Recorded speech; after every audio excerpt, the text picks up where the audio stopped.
गौतम अपने YouTube channel में आप सभी का स्वागत करता हूं। तो 9th क्लास में आपका जो चैप्टर चल रहा था मोशन, उसका थ्योरेटिकल पोर्शन कंप्लीट हो चुका है। आइए अब न्यूमेरिकल्स की ओर चलते हैं। तो आप देख सकते हैं हेडिंग है आपकी न्यूमेरिकल्स ऑफ द मोशन, यानी जो मोशन चैप्टर है मोशन के न्यूमेरिकल्स आपको करने हैं। तो सबसे पहले आप एक काम करेंगे, थ्योरी के बाद आप फॉर्मूले सारे एक साथ लिख लेंगे अच्छे से, है ना।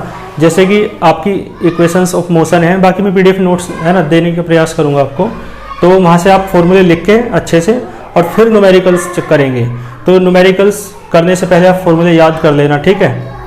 तो देखो इक्वेशंस ऑफ मोशन तो आपको पता ही है, मैं यहाँ पे लिख देता हूँ। फर्स्ट इक्वेशन ऑफ मोशन है v equals to u plus a t, ठीक है। सेकेंड इक्वेशन है आपकी s is equals to u t plus half a t square, और जो आपकी थर्ड इक्वेशन है वो है v square is equals to u square plus 2as, ठीक है। तो तीनों इक्वेशंस आपके बिल्कुल अच्छे से लर्न होनी चाहिए, इनका तो आपको बहुत ही ज़्यादा उपयोग पड़ेगा, है ना। आपको मैंने बता रखा है u क्या है, इनिशियल वेलोसिटी है शुरुआत वाली, और v क्या है, फाइनल वेलोसिटी बाद वाली वेलोसिटी है। a क्या है आपका एक्सेलरेशन है, और t क्या है आपका टाइम है, क्लियर है। और s आप जानते हैं डिस्प्लेसमेंट है, ठीक है। तो सारी जो फिजिकल सिंबल हैं ये, इनका जो नाम है आपको पता होना चाहिए। तो न्यूमेरिकल्स पढ़ लेते हैं, आइए देख लेते हैं। इन्हीं पर आधारित न्यूमेरिकल है। ए साइकिलिस्ट यानी एक साइकिल चलाने वाला है, साइकिल सवार है, एक्वायर्स माने प्राप्त करता है ए वेलोसिटी, कितनी वेलोसिटी प्राप्त कर लेता है 4 मीटर पर सेकंड की, है ना, इन 20 सेकंड, कितने सेकंड में, यानी चलना आरंभ करता है शुरुआत में और 20 सेकंड में ही वो इतनी वेलोसिटी से चलने लगता है, क्लियर है। Just after the start from rest, और वो चलना कहाँ से प्रारंभ करता है, शुरुआत में वो रेस्ट में था, है ना। तो इसका मतलब है शुरुआत में रेस्ट में था, तो इसलिए देखिए सॉल्यूशन देख लीजिए।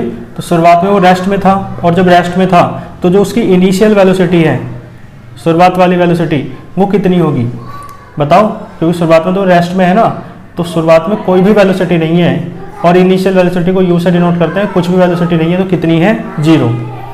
बात समझ में आ रही है आपको। आगे देखो, उसने कहा फिर 20 सेकंड में, तो टाइम दे रखा है, टाइम कितना है, टाइम है आपका t बराबर 20 सेकंड। उसने कहा 20 सेकंड में 20 सेकंड में इतनी वेलोसिटी हो जाती है, यानी सब बाद की वेलोसिटी है ये। तो ये क्या है, फाइनल वेलोसिटी। कौन सी वेलोसिटी है ये, फाइनल वेलोसिटी। फाइनल वेलोसिटी को स्मॉल v से डिनोट करते हैं, और वो कितनी है 4 मीटर पर सेकंड। आपको याद होना चाहिए वेलोसिटी का जो यूनिट है वो मीटर पर सेकंड है, टाइम की यूनिट सेकंड है, ठीक है। 0 के आगे यूनिट नहीं लिखी जाती है। तो उसने क्या कहा, कैलकुलेट, क्या कैलकुलेट करना है, the average acceleration of the cyclist, acceleration निकालना है आपको, ठीक है। और एक्सेलरेशन जो है ना, उसे आप किससे डिनोट करते हैं, स्मॉल a से। तो small a is equals to हो जाएगा आपका, निकालना है वॉट। तो देखो कौन सी इक्वेशन लगनी चाहिए, ये वाली लग जाएगी, क्योंकि इसमें a भी है, t भी है, v भी है और u भी है। तो from first equation of motion, from first equation of motion, ठीक है जी। पहले इक्वेशन मोशन की आपको देखनी है। तो देखो क्या होता है, v is equals to u plus a t. बताओ कोई दिक्कत हो तो, v is equals to u plus a t. तो v की वैल्यू रखो 4 है, u की वैल्यू रखो 0 है, a की वैल्यू रखो, है ना, मतलब a तो निकालना है, और t की वैल्यू है आपकी 20। बात समझ में आ रही है। तो देखो ये आ जाएगा 4 is equals to 20a, 20 upon में ले आओ, तो 4 upon 20 is equals to a, तो 4 5 जा, ठीक है। तो a इज इक्वल्स टू आया 1 अपॉन 5, और आप पॉइंट में देखेंगे तो 0.2। तो यानी एक्सेलरेशन जो आपका आया वो कितना है 0.2, ठीक है। और एक्सेलरेशन की यूनिट आपको याद होनी चाहिए, करा रखी है मैंने, मीटर पर सेकंड स्क्वायर, कल भी बताई थी क्लास में आपको। तो a इज इक्वल्स टू क्या हो जाएगा, आपका आंसर आएगा इसका 0.2 मीटर पर सेकंड स्क्वायर। तो एक्सेलरेशन ही तो आपको निकालना था, एक्सेलरेशन आपने निकाल दिया है ना, स्क्रीनशॉट ले लीजिएगा। आगे सेकंड न्यूमेरिकल सोल्व करेंगे, ठीक है। तो यही इसे मैं रफ कर देता हूँ, इसमें कोई भी दिक्कत आपको नहीं होगी। फर्स्ट इक्वेशन ऑफ मोशन लगा के डायरेक्ट आंसर आपको मिला, है ना, आसान न्यूमेरिकल था। यदि आप पढ़ते आ रहे हैं चैप्टर को अच्छे से और लापरवाही करेंगे तो फिर तो कुछ भी समझ नहीं आएगा, चाहे वो कितना ही आसान हो, इसलिए पढ़ा करें, है ना। देखो सेकंड न्यूमेरिकल क्या कह रहा है, एक ट्रेन है is moving with A speed, कितनी स्पीड से चल रही है, इतनी स्पीड से चल रही है, ठीक है।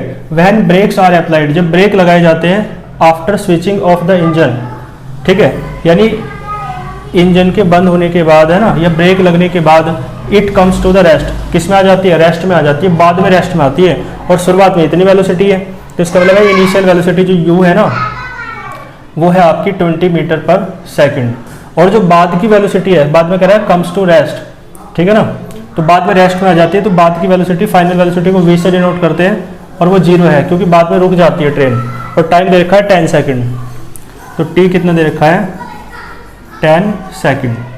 क्लियर है। कैलकुलेट द रिटार्डेशन प्रोड्यूस्ड, मैंने बताया था स्पीड के बढ़ने को एक्सेलरेशन कहा जाता है, और स्पीड के घटने को रिटार्डेशन कहा जाता है। जब इंजन में ये इसमें ट्रेन में ब्रेक लगा दोगे तो स्पीड घटती जाएगी, और घटते घटते लास्ट में कितनी हो जाएगी, 0। तो इसका मतलब स्पीड घट रही है, वेलोसिटी घट रही है, तो इसलिए क्या निकालना है, रिटार्डेशन। तो रिटार्डेशन का मतलब है एक्सेलरेशन। एक्सेलरेशन मतलब रिटार्डेशन क्या होता है, एक्सेलरेशन को ही रिटार्डेशन कहा जाता है जब एक्सेलरेशन नेगेटिव होता है, ठीक है, यानी जब स्पीड घटती है। तो यानी निकालना क्या है आपको, रिटार्डेशन निकालना है, और रिटार्डेशन एक्सेलरेशन ही होता है, तो इसलिए इसे भी किससे डिनोट करते हैं, ए से। ये आपको फाइंड करना है, ए इज इक्वल्स टू वॉट। तो कौन सी इक्वेशन लगाओगे, देख के बताओ भाई। ये तो लग नहीं सकती, एस का कहीं जी करनी है, ये भी नहीं लग सकती, एस का कहीं जी करनी है, तो ये लगा दो। First equation of motion, from first equation of motion, बात समझ में आई। तो फर्स्ट इक्वेशन ऑफ मोशन क्या है, v is equals to u plus a t. देखो v की वैल्यू रखो 0 है, u की वैल्यू रखो 20 है, a की वैल्यू रखो, a तो निकालना है, t की वैल्यू रखो 10 सेकंड है। तो देखो कितना आ जाएगा, -20 को इधर ले आओ, माइनस का आ जाएगा, और इंटू 10a, 10 अपोन में आ जाएगा, या 0 से 0 यहीं काट लो, तो -2 किसके बराबर आया, a के। तो a बराबर आया आपका -2, ठीक है। और एक्सेलरेशन की यूनिट या रिटार्डेशन की यूनिट दोनों क्या होती है, मीटर पर सेकंड स्क्वायर। तो एक्सेलरेशन माइनस का आया ना, इसी कारण तो इसे रिटार्डेशन कह रहे हैं, क्योंकि वो माइनस का है। और माइनस साइन क्या बता रहा है, माइनस साइन आपका ये बता रहा है, ठीक है, माइनस साइन ये डिनोट कर रहा है कि जो स्पीड है वो ब्रेक लगने के बाद घटती जाएगी ट्रेन की, ठीक है। तो पहला न्यूमेरिकल में भी आपकी first equation of motion use हुई, सेकंड न्यूमेरिकल में भी आपकी first equation of motion use हुई। दोनों ही न्यूमेरिकल में आप, है ना, फर्स्ट इक्वेशन के न्यूमेरिकल थे, आसान न्यूमेरिकल थे, कोई भी आपको दिक्कत नहीं होगी। बाद में देखो न्यूमेरिकल्स के लास्ट में लिखते हैं हैंस करके, तो पहले न्यूमेरिकल में भी लिख देना और इसमें भी लिख देना, है ना। हैंस करके कैसे लिखते हैं, कैलकुलेट द रिटार्डेशन प्रोड्यूस्ड कहा ना, तो हैंस करके लिखो, कैलकुलेट की जगह हैंस लिखना है, ब्लैक पेन से नेक्स्ट लाइन में, है ना, मतलब सबसे लास्ट में। और एग्जाम में भी ऐसे करो, इससे इंप्रेशन पड़ता है, नहीं तो किसी की राइटिंग अच्छी नहीं होती है तो क्या होता है, एग्जामिनर आंसर ढूंढता रह जाता है, पता ही नहीं चलता कहाँ को क्या है। इसलिए हैंस करके आंसर लिखते हैं ना ब्लैक पेन से, तो एक अलग इंप्रेशन पड़ता है और क्लियर दिख जाता है, एग्जामिनर को ज़्यादा, है ना, दिमाग पे जोर नहीं डालना पड़ता आंसर को ढूंढने में। तो आप लास्ट में लिखेंगे हैंस द रिटार्डेशन प्रोड्यूस्ड, और ब्रैकेट में स्मॉल a बराबर -2 मीटर पर सेकंड स्क्वायर। और जब हैंस करके लिखें तो ऐसे ना लिखें, यूनिट ऐसे लिखें, पूरी स्पेलिंग, मीटर, है ना, पर सेकंड स्क्वायर, इस तरीके जब हैंस करके लिखें। और ऐसे पहले न्यूमेरिकल में भी आपको लिखना है hence the average acceleration of the cyclist, bracket में स्मॉल a बराबर कितना आया था, 0.5, है ना, मीटर पर सेकंड स्क्वायर। हैंस करके इस प्रकार से आपको लिखना है। कर लेंगे ना दोनों न्यूमेरिकल कर लेना। अपना रेस्पॉन्स जरूर बताना, जितने भी, है ना, स्टूडेंट वीडियो देखें, कमेंट जरूर करें, बताएं कि न्यूमेरिकल समझ में आ रहे हैं नहीं आ रहे हैं। नहीं समझ में आ रहे हैं तो, है ना, मैसेज करें, कॉल करें, लेकिन लापरवाही बिल्कुल भी ना दें, ठीक है। मिलते हैं फिर नेक्स्ट वीडियो में आगे के न्यूमेरिकल्स के साथ। पढ़ते रहिए बहुत अच्छे से। All the very best.